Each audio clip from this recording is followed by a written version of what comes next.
Here's some helpful information that will help candidates and the public better understand some things surrounding this 2018 Toronto municipal election. I sent a series of questions to Elections Toronto, and they wrote back to me with the following responses. I will first read the question and then provide the response. What should be the turnaround time for candidates to receive responses to inquiries from Election Toronto? Answer: we try our best to get back to candidates between 24 to 48 hours. Question: can we also expect to receive responses on the weekend from Election Toronto? Answer: no. Staff do not work on weekends except when advance vote will be happening. The following questions relate to requirements, reporting, and/or rebates. Does Election Toronto make a distinction between money received at a fundraiser event and money received through donation? Answer: the Municipal Elections Act makes the determination of when a The Municipal Elections Act makes the determination of when a contribution is received during a fundraising event and any other time. Here are the distinctions. The definition of a fundraiser from the Candidate's Guide is fundraising functions are events or activities held by you or on your behalf for the primary purpose of raising money for your campaign. Contributions from anonymous source at a fundraiser, for example, Pass the Hat, that are $25 or less in cash are the only contributions where the candidate does not have to collect the contributor's name and address and does not provide them with a receipt. I'll read that again. Contributions from anonymous source at a fundraiser, for example, Pass the Hat, that are $25 or less in cash are the only contributions where the candidate does not have to collect the contributor's name or address and does not provide them with a receipt.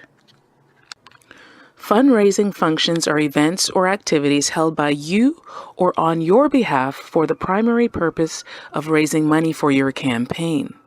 If you hold an event to promote your campaign and you happen to receive some contributions or ask people to consider contributing to your campaign, this would not qualify as a fundraising event.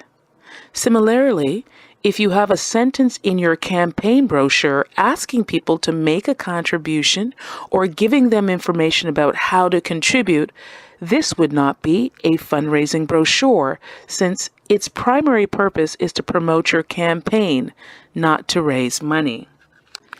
Fundraisers can only be held during your campaign period.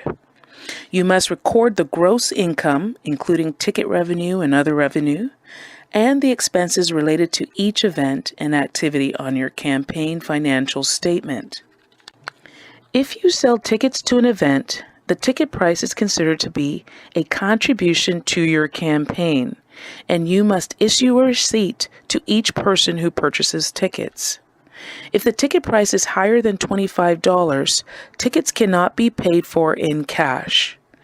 If your ticket price is more than $100, you must include these contributions in Table 1 on your campaign financial statement, also known as Form 4. If your ticket price is less than $100 and a person who buys a ticket makes other contributions totaling more than $100, including the cost of the ticket, you must record these contributions, including the cost of the ticket, in Table 1. The following relates to money in general. Question: I asked for Election Toronto to provide details as to issuing receipts or when a receipt is not required or not necessary. This was their response. For every contribution received, the candidate must provide a receipt except for those anonymous contributions in a Pass the Hat scenario of $25 or less collected at a fundraiser. So I'll state their response again. For every contribution received, the candidate must provide a receipt, except for those anonymous contributions, in a pass-the-hat scenario, of $25 or less collected at a fundraiser. Question. When family, friends, folks just want to support with cash but don't need a receipt, is this acceptable? Answer. Every contribution must be recorded and receipts provided. Cash cannot exceed $25. Question. When an item or food is sold for X amount of dollars, is this acceptable? Answer. Food, etc., can be sold for over market value. Question. Is there a limit to what an item can cost? Answer. There is no requirement in the Act that sets what costs are associated with an item. Question. Is this amount considered to be a donation? Let me go back because I'm not sure if I first led with this question. So I asked, when an item, food, is sold for X amount of dollars, is this acceptable? The answer was, food, etc., can be sold for over market value.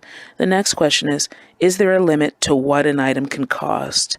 And the response from Election Toronto is, there is no requirement in the Act that sets what costs are associated with an item. Now my question, is this amount considered to be a donation? Answer. The difference between the market value and the amount the item sold for is a contribution. For example, if you have an auction, the item costs you $100 to get and sells for $150. The person who bought the item gave a contribution of $50, and their name and address must be collected and a receipt provided to them for $50. Question. Does a bank account have to be set up to receive these purchase payments? Answer. All expenses are paid from the campaign account and all contributions deposited into the campaign account. It is up to you to determine how to do this. Under my section headed Rebates, my questions are as follows.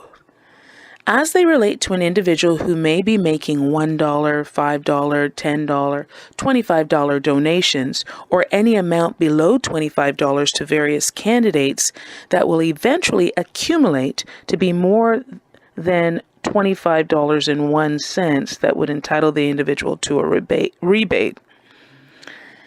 The answer, yes, as long as the candidate provides them with a receipt. This does not apply to contributions accepted at fundraisers for anonymous donations, such as Pass the Hat. Question. How does the individual access the rebate? Answer. The candidate must provide the contributor with a rebate form, and the contributor sends it into our office to apply for a rebate. This is specific to the public. Info for the public. What if the candidate is not aware that an individual can make accumulative donations at a fundraiser or launch party and doesn't issue or have a receipt? Answer. I can't comment on this. All candidates are informed of the rules. Question. As it relates to rebates after the election, what steps must be taken? The steps that must be taken are found in this following link, https://www, so that's www.toronto.ca/city-government/elections, plural, so that's elections, /candidate information /rules https:// sorry, let me start right from the beginning.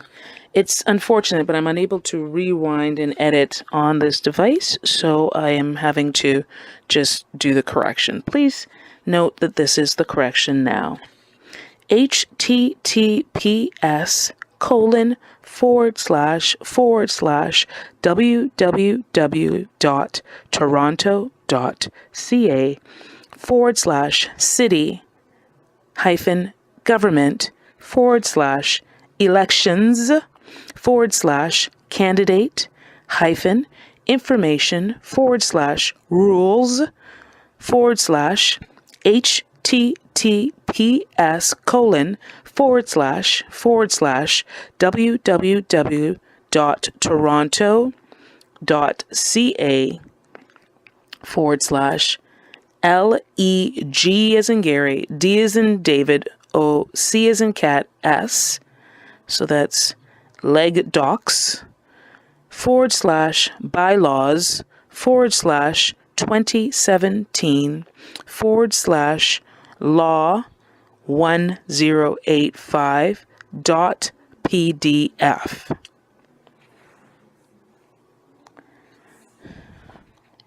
So, going back, it says, as it relates to rebates after election, what steps must be taken by the candidate to ensure that individuals receive their rebate? Answer. Candidates must follow the rules outlined in the above link under Contribution Rebate Program. Question. As it relates to rebates after the election, what steps must be taken by the public to ensure that they receive their rebate, and especially if they have contributed to many times to different individual candidates' campaigns? So if they've made contributions to various candidates, even if the amounts were less than $25, but it all adds up, that would entitle you to a rebate. Answer from Elections Toronto. Contributors can see information in the link above, or I would say audio notes from the link, so an audio reader, on how to apply for a rebate. They can also review the Contribution Rebate Guide for contributors. Question. Should candidates provide to the public a rebate form at the first instance they receive any donation amount and tell the individual that they will need this info should they make multiple donations to various candidates? Answer. That is up to the candidate. Many give a temporary receipt when the contribution is first received, then send out the official one at a later time. Question. What I'm asking essentially is, how does Elections Toronto verify and validate that donations were made to various candidates that now become part of an accumulation amount that is eligible for a rebate? Answer. All eligible contributions are entered into our system and verified, and the rebate formula applied to the accumulative total. It appears that the way the current system is set up only kept in mind donations over $25 being given to one candidate. Sorry, this is kind of my statement that I made when I read it. So it appears that the way the current system is set up only kept in mind donations over $25 being given to one candidate and not to multiple candidates. Hence the reason why I asked the questions that I have asked. I'm trying to understand how to navigate this. So this was the response. Election Toronto answer. If a contributor only gives one contribution of $25, then a receipt must be provided to them. So it didn't necessarily answer the question, but I think the previous answers answered in that receipt should just always be provided so that if someone's doing an accumulative total, they can obtain a rebate. My following questions are under the title of promotional materials. Question. Are individuals permitted to wear T-shirts saying elect and or vote for a candidate in the office they are campaigning for now? Answer. There are no requirements under the Act or any city policy stating what a candidate can or cannot put on campaign material. Campaign material can be handed out once a person becomes a candidate. Question. Are promotional materials permitted to be sold or given out now saying elect and or vote for a candidate in the office they are campaigning for now? Answer. Once a person becomes a candidate, they can start campaigning. Question. What promotional materials are not permitted to be given out now? Answer. The Act does not go into the specifics on what is promotional material. The following questions fall under the heading that I raised under third-party advertisers. Question. Is there a maximum amount a third-party advertiser can contribute? Answer. There is no limit on how much a registered third-party advertiser, and in brackets, and if the third party is an individual, their spouse, close bracket, can contribute to their own advertising campaign. There is a $1,200 limit that applies to all other contributions. The maximum total amount that a contributor can give to more than one third-party advertiser registered in the same municipality is $5,000. So I want it to be clear to everyone listening in that a third-party advertiser can receive money, and the most that a contributor can give to that third-party advertiser who is registered, so that's a registered third-party advertiser, within the same municipality, so in this instance in Toronto, is $5,000. These municipal rules apply to everyone in Ontario, but I'm focused right now on Toronto because I am running for mayor of the City of Toronto, to be elected the first Black mayor of the City of Toronto, as a matter of fact, for Torontonians to make history this way. But nonetheless, we'll continue. Who can be a third-party advertiser? So I list some things. Can a religious, non-denominational institution be a third-party advertiser? Can a charity be a third-party advertiser? Can an organization using city property be a third-party advertiser? Can unions be a third-party advertiser? Here is the response from Election Toronto. The following are eligible to register as a third-party advertiser. Any person who is a resident in Ontario, a corporation carrying on business in Ontario, a trade union that holds bargaining rights for employees in Ontario. So all of these three entities can be registered third-party advertisers.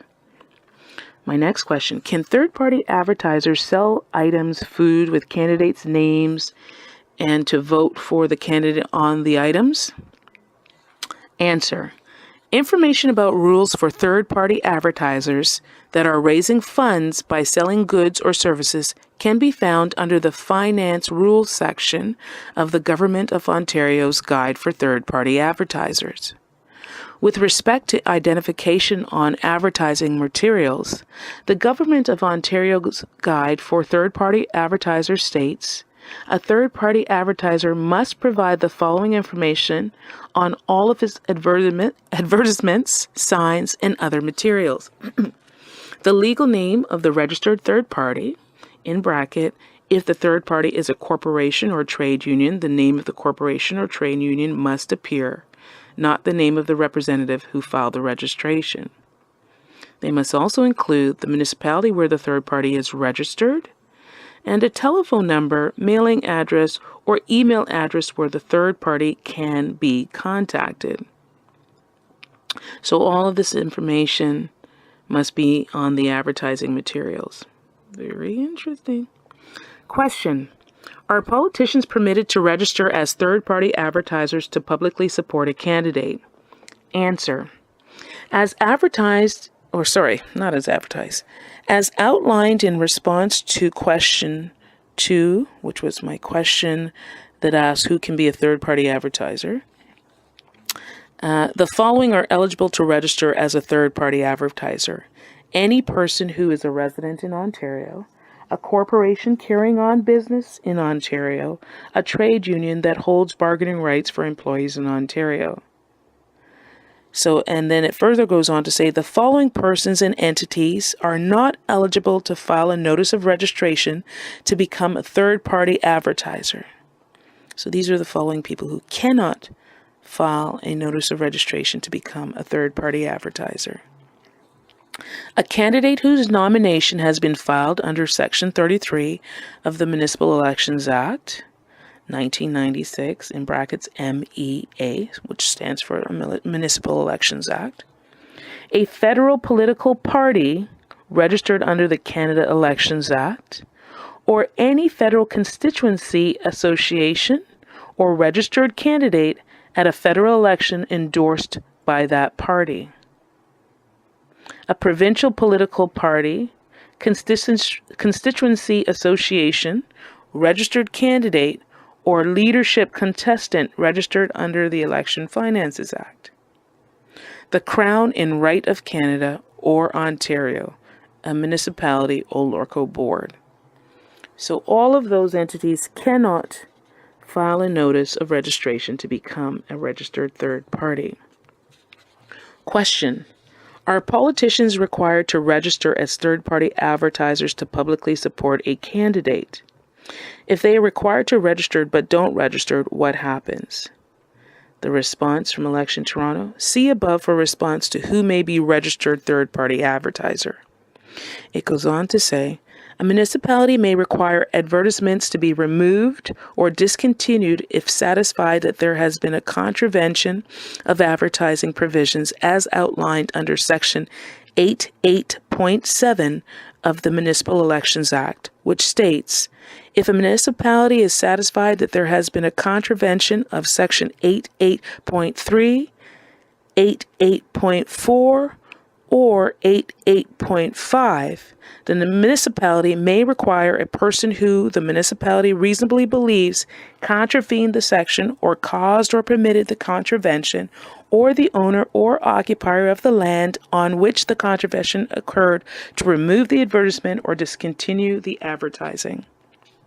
Question: does Elections Toronto have inclusive online message, such as mini webinars, tutorials, regarding the aforementioned and more?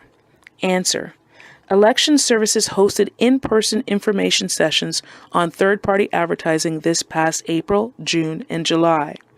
There is an upcoming information session at Metro Hall at 7 p.m. on August 23rd. On campaign finance rules for candidates and third-party advertisers that will be presented by the Ministry of Municipal Affairs. Presentation slides, a recorded information session video, and other resources are available on Elections Toronto website. Those were my questions. Those were the responses I received. I hope it's been a help to you. And I just want to say, vote ONNE Renée on Election Day, so that we all have the ability to live and thrive. It is possible to have an inclusive, world-class city that engages community, that ensures community wellness, that ends anti-Black racism, Islamophobia, and all other isms that affect us in a negative way. We want to ensure an inclusive society wherein we all can live and thrive. So vote ONNE Renée on Election Day. Vote ONNE Renée on Election Day. Tell others, vote ONNE Renée on Election Day. Vote ONNE Renée on Election Day. Let's make history together, Toronto. Let's elect me, ONNE Renée, as your first Black mayor of our city of Toronto, the mayor that is interested in ensuring your ability to live and thrive. Together we succeed. Together we succeed. Have a great day.